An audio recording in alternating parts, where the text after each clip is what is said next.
tudo bem? E aí, como você está? Espero que esteja bem, esteja se cuidando. Vamos continuar o nosso semestre. Então, agora, oficialmente, a gente inicia o nosso segundo bimestre na disciplina de Fundamentos. E agora, o que é importante vocês saberem? Então, assim, no primeiro bimestre, a gente estudou sobre o direito público. No segundo bimestre, a gente vai estudar sobre o direito privado. Então, qual que é a diferenciação, né? Lembra, lá no comecinho do bimestre, do primeiro bimestre, a gente fez aí uma breve diferenciação entre direito público e privado. O direito privado, ele tem relação com os particulares. Então, entre pessoa física e pessoa física e pessoa jurídica, ou pessoa jurídica com pessoa jurídica. Então, você tem essa outra forma de relação, né? Quando a gente fala em direito privado, a gente tem que falar sobre obrigações. Então, o que seriam essas obrigações, né? Existem algumas obrigações que as partes devem ter, né? Celebrando uma relação jurídica. Eu não sei se vocês se recordam, e quero que vocês parem e lembrem, quando a gente falou sobre relação jurídica, aqueles 4 elementos, né? Então, que tudo tem uma relação jurídica, né? Então, quando a gente pensa nessa relação jurídica, isso tem um vínculo direto com o direito das obrigações que a gente vai falar hoje, tá? Então, assim, o que seria a obrigação de fato, né? A obrigação seria esta relação jurídica de caráter transitória. Então, o que é caráter transitório? Que tem um fim, né? Então, ele tem aquele dado momento, então não vai ficar para sempre, né? Você tem uma obrigação que pode se extinguir, que pode se encerrar com, né, algumas possibilidades, que isso a gente já conversou, tá? Então, sempre vai ter um devedor e um credor. Então, na obrigação sempre vai ter essas duas partes, essas duas figuras, que são as figuras da relação jurídica, tá? Ela pode ter aí uma prestação econômica ou garantindo aí pelo seu patrimônio, né? Então, quando a gente pensa, por exemplo, eu fiz um financiamento de um carro, né? Eu tenho uma obrigação de pagar essa quantia, então, uma obrigação de dar coisa certa, a obrigação de dar um valor sobre esse bem. E aí, como garantia, meu veículo, ele fica em garantia. Então, meu contrato, ele fica amarrado, vinculado a esse bem, até a quitação total, tá? E aí, quando a gente fala desses vínculos, das obrigações, a gente pode ter aí os elementos, como falei, pessoa física ou pessoa jurídica. Quais são os objetos ou os objetivos da obrigação? Então, é a obrigação de dar, é a obrigação de fazer e é a obrigação de não fazer, tá? Então, é isso que a gente vai ver a diferença desses 3 aí dentro da obrigação, tá? E aí vai ter esse vínculo. Então, quando a gente formaliza um contrato, a gente cria um vínculo com a outra parte. Por isso se torna essa relação jurídica, né, de fato. Nas obrigações naturais, então, o que é importante a gente saber? Existem alguns débitos que eles não têm responsabilidades, ou a parte não tem responsabilidade sobre aquele débito. Em que situação isso pode acontecer? Pode acontecer quando a dívida está prescrita, né? Então, o Código Civil, ele estabelece alguns prazos para você cobrar essa dívida. Se você não cobrar essa dívida dentro desse prazo, pode sim ser prescrita e aí não se cobra mais. Acabou, morreu o assunto, né? Ou dívidas de jogos. Então, você não pode cobrar, judicialmente falando, né? Qualquer tipo de dívidas de jogos, né? Então, você não é possível, né? Então, dessa forma, não é inelegível, você não pode cobrar esse tipo de obrigação, né? Assim, aí o que acontece? Se eu for cobrado por um valor, por uma obrigação que deveria ter sido cobrado, foi cobrado indevidamente, eu posso pedir a repetição de débito. O que seria isso? A devolução, que pode ser até pago em dobro, né? Deste valor que foi me cobrado indevidamente, né? Então, eu fui cobrado indevidamente, paguei, eu posso pedir essa restituição de forma dobrada, né? Também não é possível e não é permitido que haja cobrança de uma obrigação de um sujeito incapaz, né? Então, aqueles critérios lá quem é o sujeito capaz, quem é o sujeito incapaz. Então, eu não posso cobrar de um sujeito incapaz. E aí, assim, se, né, por exemplo, eu paguei, mas paguei de forma parcelada, enquanto não houver a quitação deste valor, não se transforma numa obrigação de fato de ter que arcar com esse valor integralmente. Então, eles têm que aguardar essa finalização do pagamento para aí sim verificar se deve ser cobrado ou não, né? Então, se for de forma parcelada, tem que esperar o término do parcelamento. E aí, quando a gente fala, né, nesses objetivos das obrigações, né? Então, o primeiro objetivo, que é o objetivo de dar, que seria isso? A gente tem duas possibilidades. A possibilidade de dar coisa certa e a possibilidade de dar coisa incerta, tá? Então, qual que é a diferença de um para o outro? Quando a gente fala na obrigação de dar coisa certa, existe o que a gente chama de tradição. É algo individualizado. Então, eu vou dar um objeto específico. É aquele item, né? Eu não posso alterar. Então, o que a gente combinou, que foi acordado, é que eu iria dar uma bicicleta. Uma bicicleta, modelo assim, assim, assado, com essas características específicas, tá? E aí, assim, então, essa obrigação tem que ser esta bicicleta, né? Não se fala em dar coisas diferentes disso. Então, se a minha obrigação, se minha relação jurídica, se foi feito, né, esse contrato que eu ia fornecer, esse tipo de objeto, né, você não pode pensar em dar outra coisa, né? Não vai ter validade. E se houver, né, perda deste bem, perda de entrega deste produto desta forma, se houver culpa, tem indenização, né? Se não houver culpa, não se fala indenização, né? Então, se por exemplo, eu vou comprar a bicicleta, né? Então, eu quero a bicicleta assim, assim, assada, eu escolhi aquela bicicleta, paguei por isso, então teve uma contrapartida, né, dentro dessa relação, e me entregaram uma bicicleta totalmente diferente do que eu queria, né? Então, e sem qualquer justificativa, né? Ou porque, me entregaram uma bicicleta, só que uma bicicleta melhor, porque a que eu escolhi não tinha mais. Então, assim, neste caso pode. Mas se eu pedir algo em específico com essas características e foi me dado de outro tipo, eu posso pedir aí perdas e danos, né? E aí, quando a gente fala em dar coisa incerta, então, assim, eu falo que eu quero uma bicicleta.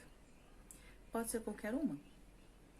Para me locomover, é indiferente, né? Então, assim, o dar coisa incerta quero uma bicicleta, ponto.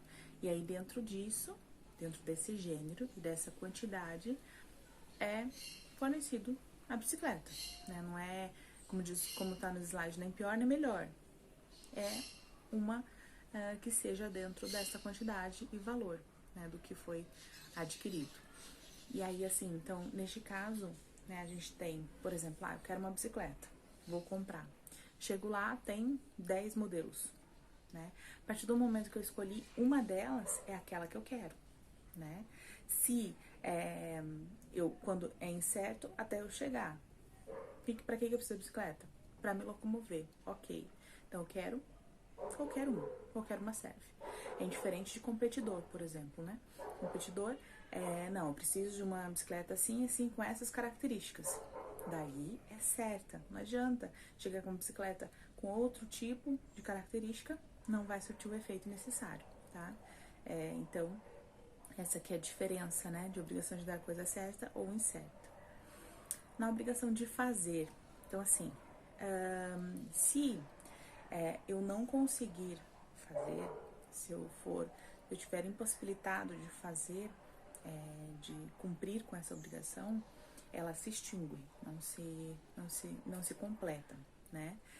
Mas assim, existem duas características entre obrigação de fazer de forma personalíssima, né? Então, eu, por exemplo, cumpri um contrato onde eu iria advogar, né? Então, era uma obrigação de fazer uma prestação de serviço, então eu iria pessoalmente advogar naquele processo. Então, desta forma, se eu não cumprir com o contrato, né, pode se caracterizar perdas e danos, né? Então, por quê? Porque eu falei que eu iria exercer aquele mandado, aquele cargo.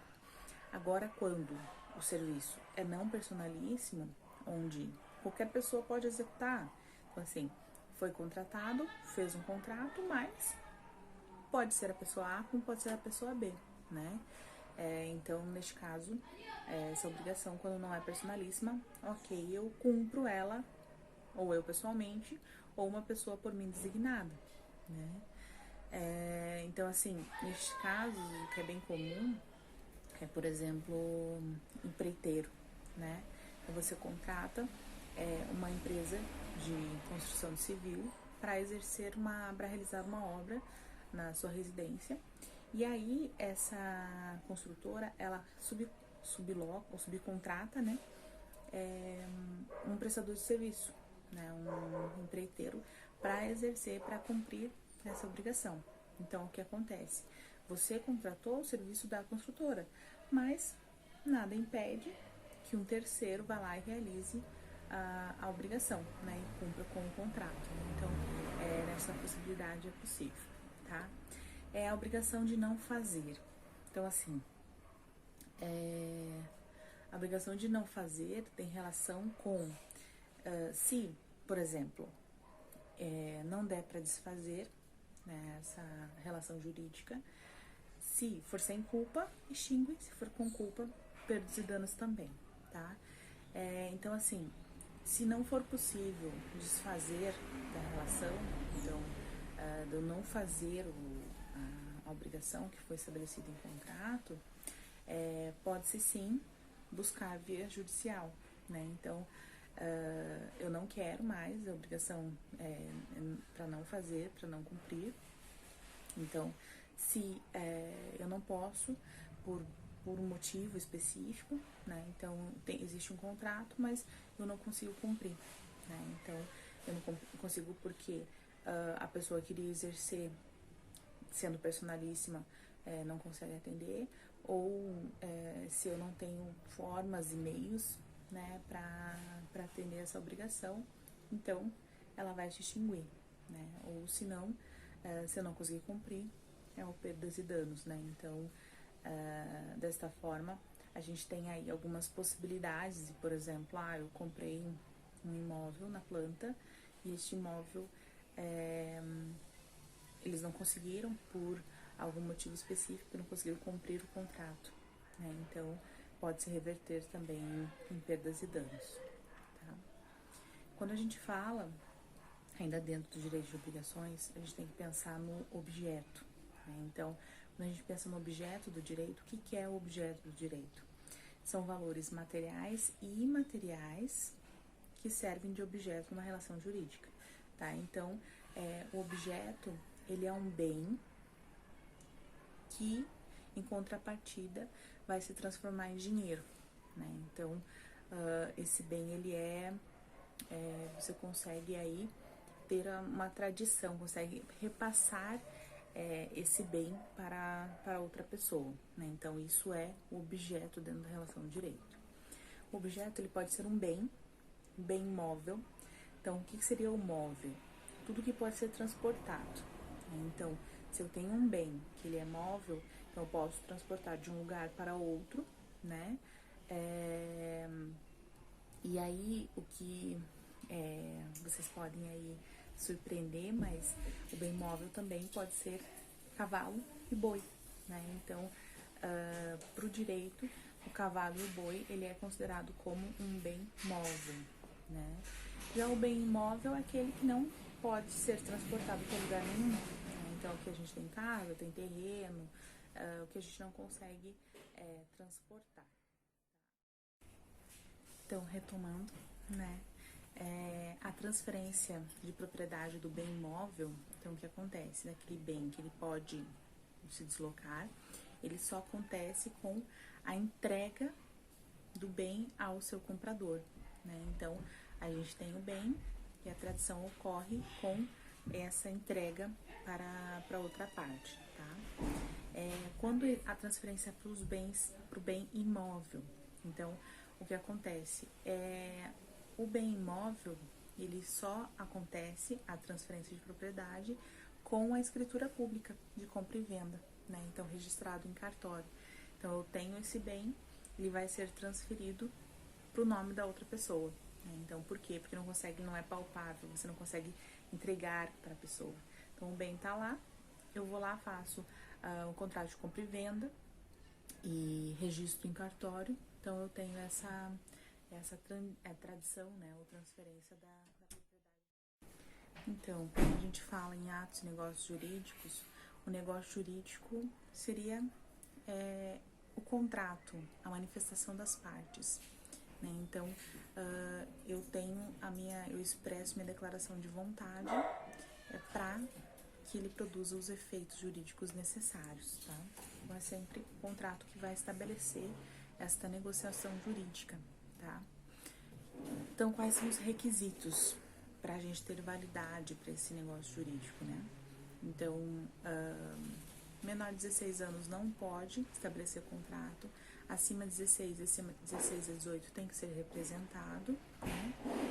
O objeto tem que ser lícito, então eu não posso estabelecer e fazer um negócio jurídico com objeto ilícito, tá? E as formas prescritas em lei, via de regra aí com escritura pública, tá? O que é considerado nessa relação jurídica, nesse negócio jurídico, né?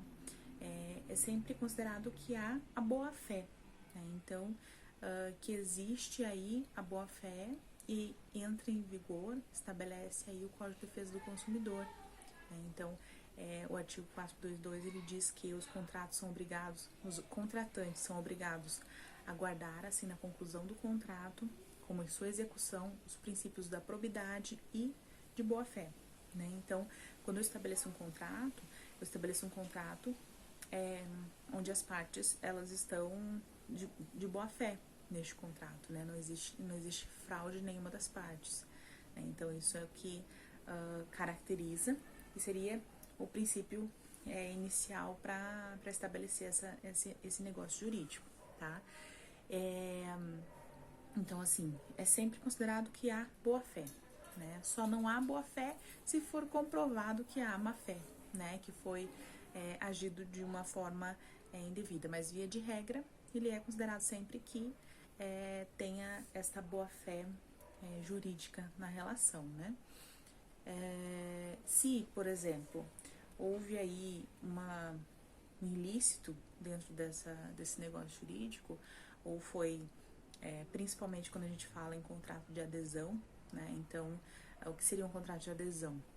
Aqueles contratos, via de regra, de financiamento, que você não tem a possibilidade de incluir ou excluir cláusula, né? Então, você, quanto consumidor, você é obrigado a assinar o contrato do jeito que está, né? Mesmo não considerando com alguma cláusula. Então, isso chama contrato de adesão. E se for provado que foi agido de má-fé, pela questão econômica mesmo, né?